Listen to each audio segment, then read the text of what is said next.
The next piece is by our visiting composer, and we're really very happy to have her. And this piece works so beautifully on this program because it is called the Elegy to the Greatest Generation. And please welcome Linda to talk about her piece.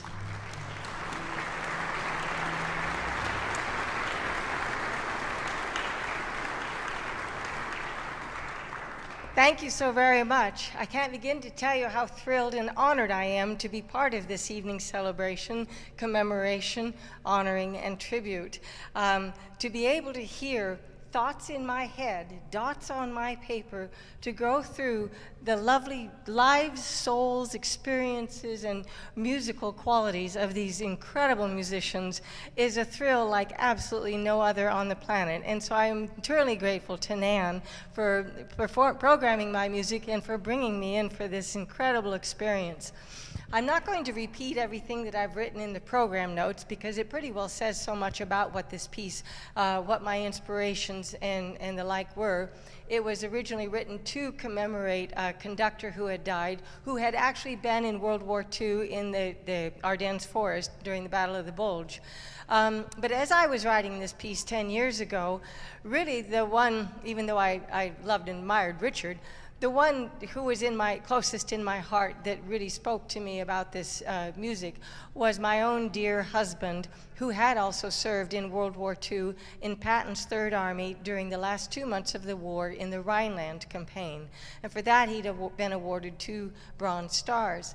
As I was writing this, my husband had been diagnosed with cancer. And that even brought home even more to me that we are losing the greatest generation more and more quickly. I am thrilled and honored that I know there is at least one member of the greatest generation who served in World War II with us this evening in the audience. And I think that it just thrills me to pieces to have been able to meet him.